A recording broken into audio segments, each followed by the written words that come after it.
오늘도 살아계신 하나님의 은혜가 여러분들의 삶 가운데 함께 하시기를 주님의 이름으로 간절히 축원합니다.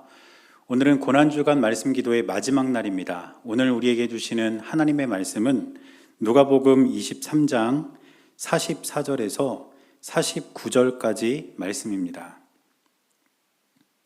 제가 말씀을 봉독할 때에 여러분도 함께 말씀을 보시기 바랍니다. 때가 제6시쯤 되어 해가 빛을 잃고 온 땅에 어둠이 임하여 제9시까지 계속하며 성소의 휘장이 한가운데가 찢어지더라. 예수께서 큰 소리로 불러 이르시되 아버지 내 영혼을 아버지 손에 부탁하나이다 하고 이 말씀을 하신 후 숨지시니라. 백부장이 그 된 일을 보고 하나님께 영광을 돌려 이르되 이 사람은 정령 의인이었도다 하고 이를 구경하러 모인 무리도 그 된 일을 보고 다 가슴을 치며 돌아가고 예수를 아는 자들과 갈릴리로부터 따라온 여자들도 다 멀리 서서 이 일을 보니라. 아멘.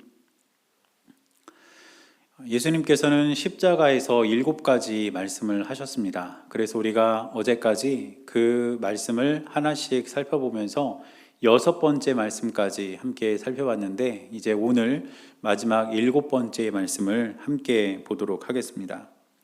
그런데 오늘 예수님께서 말씀하신 이 7번째 말씀과 관련해서는 말씀 직전에 2가지 큰 사건이 벌어진 것을 오늘 본문은 기록하고 있습니다. 먼저 첫 번째 사건은 한낮에 어둠이 임한 사건입니다. 오늘 44절 본문을 보니까 이렇게 기록합니다. 때가 제6시쯤 되어 해가 빛을 잃고 온 땅에 어둠이 임하여 제9시까지 계속하며. 지금 말씀을 보니까 한낮에 온 땅에 어둠이 임한 것을 볼 수가 있는데 며칠 전에 말씀드린 것처럼 유대인들의 시간 개념은 우리와 조금 다릅니다. 그래서 오늘 본문의 제6시는 우리 시간으로 말하면 정오를 뜻하고 제9시는 오후 3시를 말합니다. 그러니까 한낮에 온 세상이 캄캄해지는 그런 어둠이 임했던 것입니다.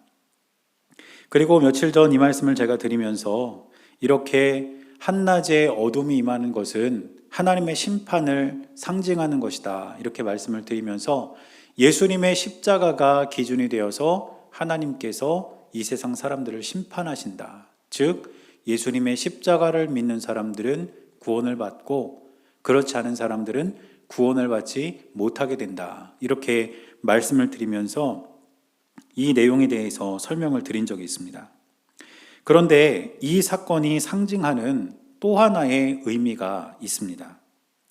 우리는 흔히 밤이 지나고 아침이 오면 하루가 시작되었다고 그렇게 말합니다. 깜깜한 밤이 지나서 밝은 해가 떠오르면 이제 새로운 날이 시작되었다고 여기는 것이죠. 그리고 이러한 생각은 유대인들도 다르지 않았습니다. 밤이 지나고 아침이 오면 밝은 태양이 떠오르면 그 하루가 새로 시작된다. 새로운 날이 열린다. 이렇게 생각을 했습니다.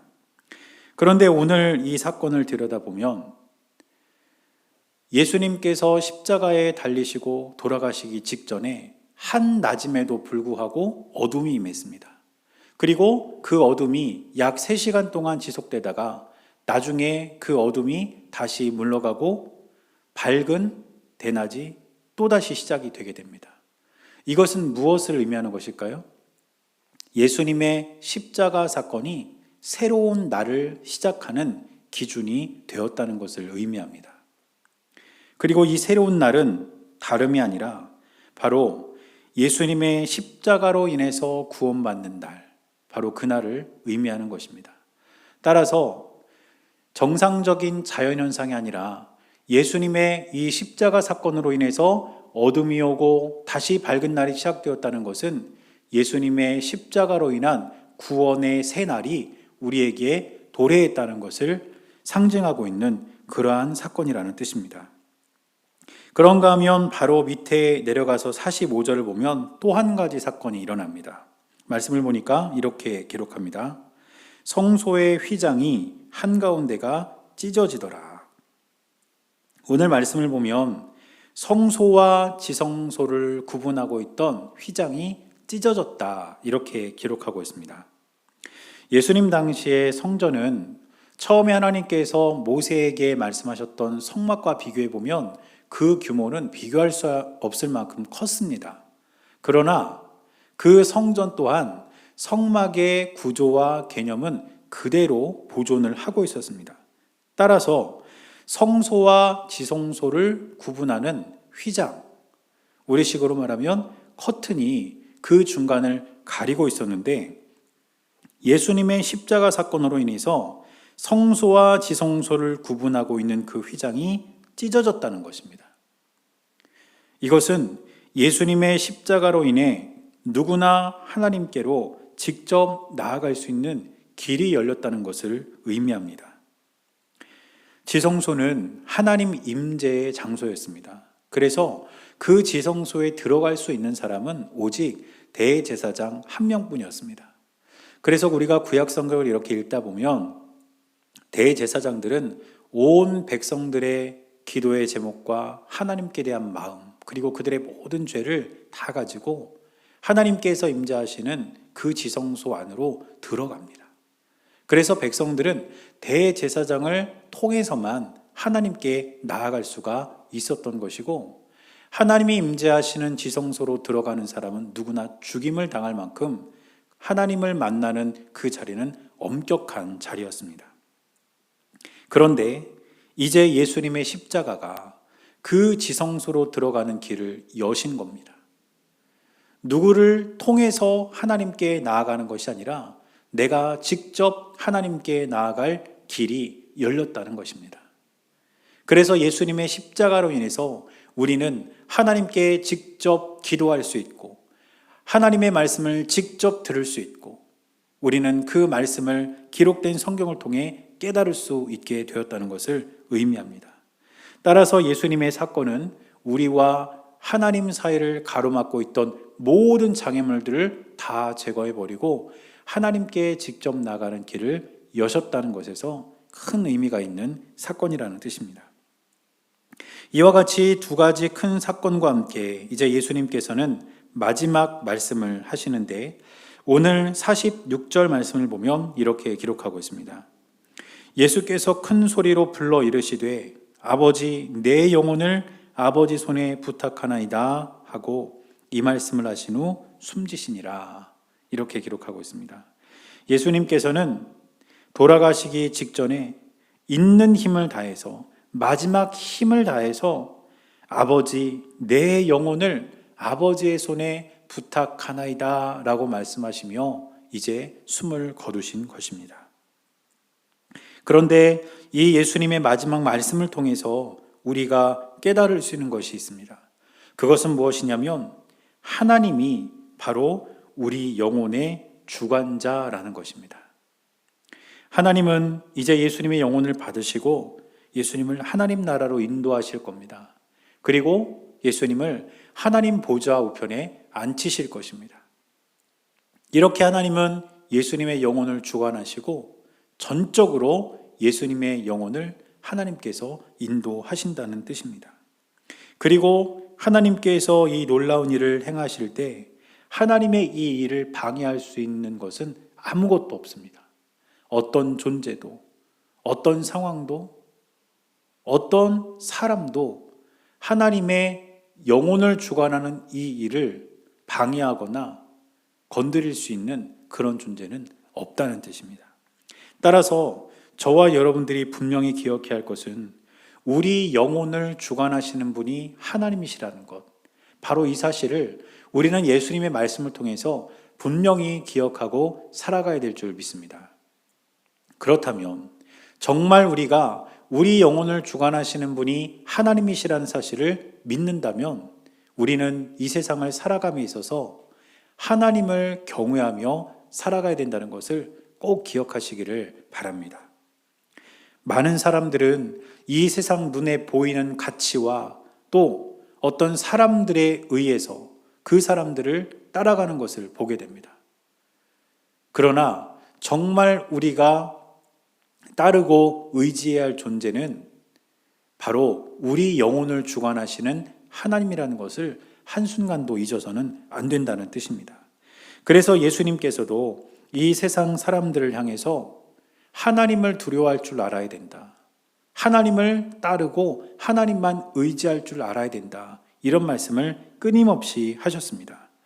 그런 가운데 예수님께서 하신 아주 중요한 말씀이 있는데 마태복음 10장 28절을 보면 예수님께서 이렇게 말씀하셨습니다. 몸은 죽여도 영혼은 능히 죽이지 못하는 자들을 두려워하지 말고 오직 몸과 영혼을 능히 지옥에 멸하실 수 있는 이를 두려워하라. 사랑하는 여러분, 우리가 세상을 살아가면서 만나는 사람이나 사건이나 환경들은 어쩌면 우리 몸에 어떤 영향을 끼칠 수 있을지는 모릅니다. 그러나 분명한 것은 우리의 영혼은 어찌할 수 없다는 뜻입니다. 그런데 하나님은 우리의 영혼을 주관하시는 분이기 때문에 그 하나님을 의지하고 따르고 그 하나님을 경외하며 살아가는 것이 이 땅에서 살아가는 가장 귀한 삶의 방법이라는 것을 저와 여러분들은 잊지 말아야 될 줄 믿습니다. 따라서 우리는 우리 영혼의 주관자이신 하나님만 의지하고 하나님만 바라보고 살아가는 저와 여러분들이 될 수 있기를 주님의 이름으로 간절히 축원합니다. 그런가 하면 하나님은 영혼의 주관자이실 뿐 아니라 우리의 몸도 주관하시는 분이라는 것을 분명히 기억해야 합니다. 조금 전에 읽어드린 마태복음 10장 28절에서 예수님께서 하신 말씀도 보면 오직 몸과 영혼을 능히 지옥에 멸하실 수 있는 일을 두려워하라 이렇게 말씀하셨습니다. 하나님은 영혼만 주관하시는 분이 아니라 저와 여러분들의 몸도 주관하시는 분입니다. 그리고 이 사실을 예수님은 마지막 말씀 가운데 담아서 이 말씀을 듣는 사람들에게 가르쳐 주셨습니다. 왜냐하면 예수님께서 십자가에서 하신 이 마지막 말씀은 사실 유대인들이 잠들기 전에 하나님께 드리는 기도였습니다. 이 기도가 어디에서부터 유래가 됐냐면 시편 31편 5절부터 유래가 되었는데 이 시는 다윗이 쓴 시입니다. 그리고 5절 말씀의 앞부분을 보면 이렇게 기록하고 있습니다. 내가 나의 영을 주의 손에 부탁하나이다. 유대인들은 잠들기 전에 이렇게 기도했다고 합니다. 하나님, 나의 영혼을 주님의 손에 부탁합니다. 그러면서 잠자리에 들었고 그 다음날 일어나서 하나님께 감사하며 하나님께서 가신 새로운 한 날을 살아갔다는 것입니다. 이처럼 유대인들은 이 기도를 드리며 잠자리에 들었고 하나님께서 그들의 몸, 그들의 생명을 지켜주셔서 하루하루를 살게 하신다는 것에 대해서 감사하며 일상을 살았습니다. 그리고 이러한 기도와 이러한 고백 가운데 들어있는 의미는 하나님께서 그들의 몸도 그들의 일상도 주관하시는 분이라는 믿음이 이 기도문 안에 담겨 있었다는 뜻입니다. 예수님은 이제 십자가에서 마지막으로 있는 힘을 다해 하나님께 부르짖으면서 유대인들이라면 누구나 들으면 알 수 있을 만한 이 말씀을 외치신 겁니다. 이 예수님의 말씀은 몸의 주관자이신 하나님, 즉 예수님의 부활까지도 염두에 둔 말씀이었고 어쩌면 예수님의 말씀을 귀 기울여 들었던 사람들이라면 잠자리에 들며 드렸던 이 기도가 무엇을 의미하는지 아마 알았을 겁니다. 지금 예수님께서는 이 기도를 드리지만 하나님께서는 예수님을 다시 살리실 것이라는 것.